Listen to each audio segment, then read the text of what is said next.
after these after this story has obviously gone public. What's next for these little girls is the fact that they'll probably get a call from the IRS. The IRS wanting their piece of the pie. And it's, it's not the first time. I remember, there's stories going all the way back to the 70s where a little boy, like 10 or 11 years old, in Milwaukee, Wisconsin, being hit up on by the IRS because of his bait worm business. And somehow the IRS caught wind, hey, this kid's making money, and he's not paying us any. And so, he had to go through all kinds of hoops and stuff.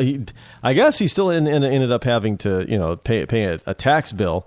And I think he even had to pay a small penalty for not filing or what have you. But they did the dumbest things.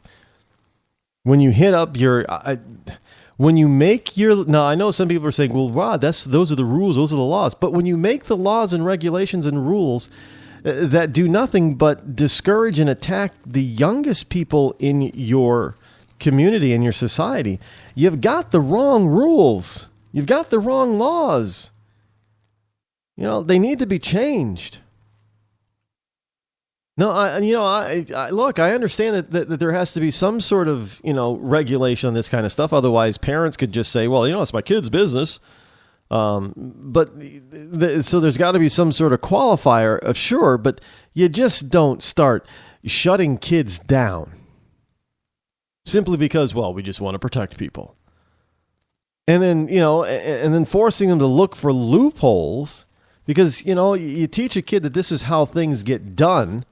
This is how you become successful is by, trying to skirt the law. Then you're just going to create problems in the future with that particular person because they're just going to learn, yeah, we can skirt the law. We can slide by, or this is a gray area that we can sort of, take advantage of. And before you know it, they're probably ending up on American Greed or something like that.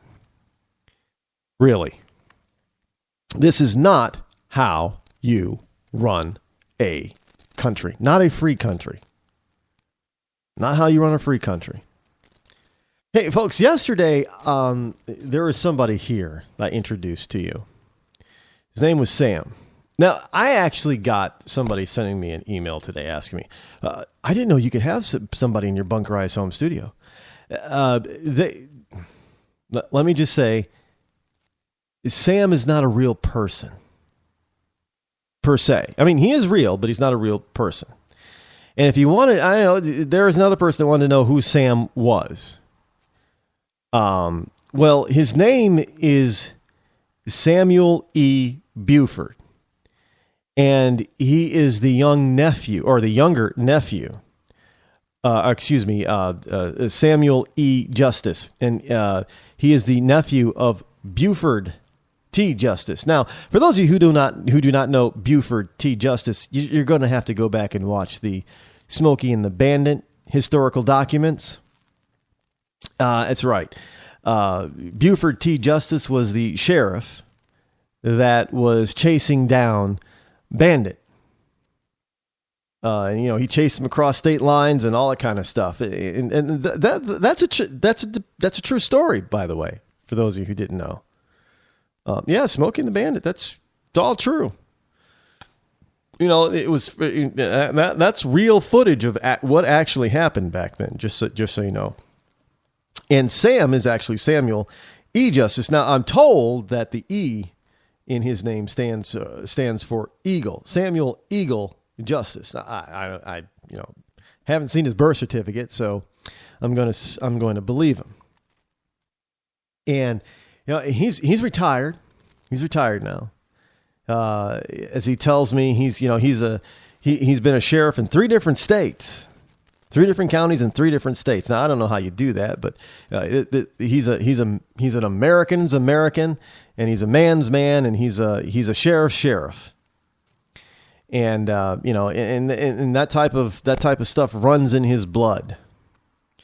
Sam E. Justice is his name, and he'll be around from time to time. He likes to sit around in the Bunkerized Home Studio now and just sort of observe what's going on. I'll let him speak from time to time. Every now and then you'll hear him. But yes, we have Sam, and there are other people that you hear me talk about every once in a while. But Sam is cool. He's cool for an older guy. He's not bad. Just I wonder how many people are going to be sending me emails about that one. It's kind of funny though. When you start hitting, when you start getting recognized. By the way, speaking of being recognized, tomorrow over, or I should say, down in Eaton, Massachusetts at 7 p.m.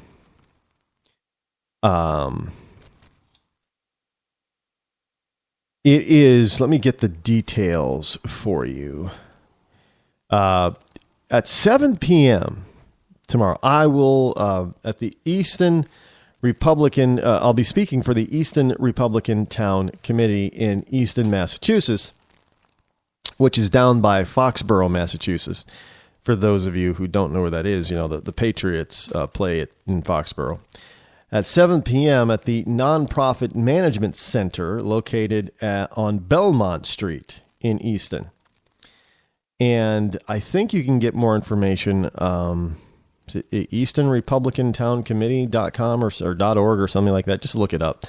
The chair over there is Patty Locke, Locke. And I'll be giving a rip-roaring keynote, so you're gonna want to be out there, and if you're close by, just come visit, see me. No, you will not see Sam E. Justice there, but you will see your lovable host out there. So the program tomorrow, if you can't make it out there, is going to be a best of show here on the air. But we'll be back on Friday. And got other stuff coming. Don't forget to check out rodeccles.net.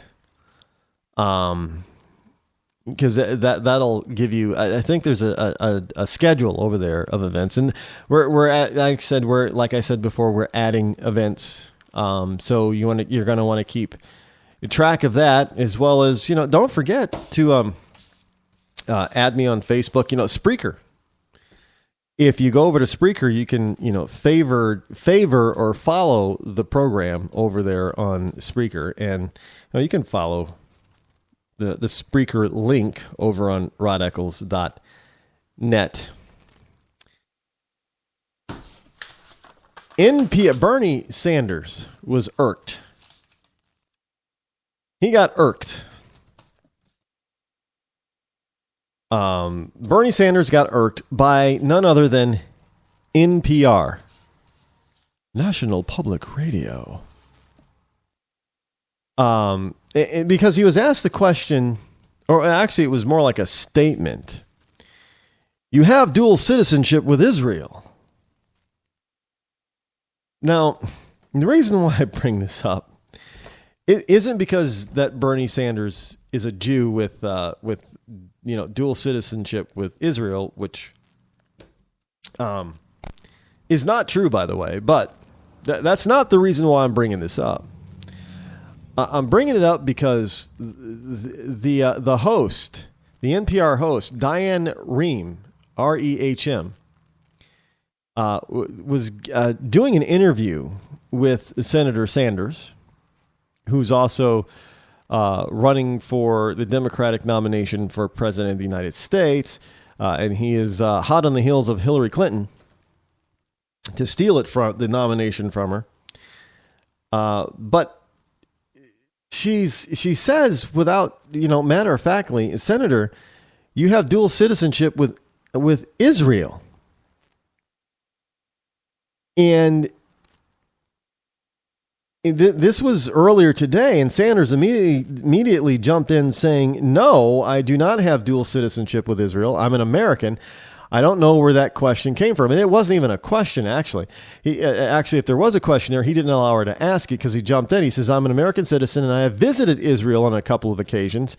No, I am an American citizen, period. Now, Reem explained that she saw Sanders' name on a list of people with dual citizenship.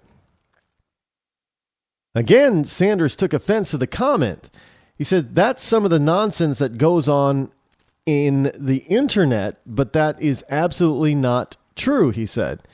Now, Reem then asked Sanders if he knew of any members of Congress who hold dual citizenship with Israel. And Sanders replied, I honestly don't know, but I have read that on the internet. He said, my dad came to this country from Poland at the age of 17 without a nickel in his pocket. He loved this country. He says, I get offended a little bit by that comment, and I know it's been on the internet, and I'm obviously an American citizen, and I do not have any dual citizenship. Now, later on Wednesday, Reem issued an apology on her show's Facebook page. She said, on today's show, I made a mistake. Rather than asking Senator and presidential candidate Bernie Sanders whether he had dual U.S. Israeli citizenship, as I had read in a comment on Facebook, I stated it as fact. Now, here's the problem. You have somebody who's supposed to be a journalist who is asking even Bernie Sanders, asking a presidential hopeful, making a statement or asking a question based on something that they read in a Facebook comment. Facebook comment. Not a news story or anything. No real documentation. Just a comment on Facebook. Like, are you kidding me? Now our news questions or journalistic questions are going to be coming from comments made on Facebook pages? Look, Facebook is not a news source. I don't get me wrong. I realize that a lot of people get their news from Facebook. And frankly, if that's where you get the majority of your news or where you go to get your news, you're an idiot. That's not where you go to get news. Well, first of all, you can come here, listen to this program to get some real news and some real commentary. But a lot of that stuff on there, you have to question, especially with a lot, the popular thing on Facebook is memes. And a lot of those memes have been disproven time and time again. And yet people still get these memes and they still perpetrate these memes and they still pass around these memes and they still share these false narrative memes. And now you're going to start telling me that you're going to start asking candidates and other people, in power questions or make statements based on a comment on a Facebook page. Now, I don't know if, people must think we stupid. Well, yeah, they do think we're stupid.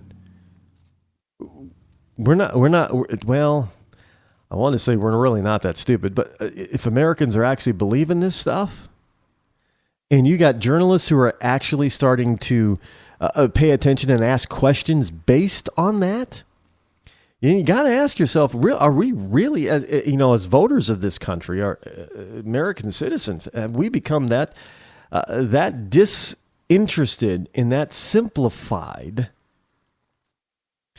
in our thought processes? This is absolutely unheard of. Oh, yeah. Hey, I got this statement or this question from a comment on Facebook. I read it. Look, it was on the internet. It has to be true. Not only was it on the internet, it was on Facebook. And not only was it on Facebook, it was on a Facebook comment to probably some meme that was obviously true. So, Mr. Sanders, Do you have dual citizenship? Huh, huh, huh. Are you calling the person on the Facebook comment a liar? Huh, huh, huh. You got to have a dual citizenship, don't you? Yeah, you do. I know you do. You're lying if you say you don't. Facebook.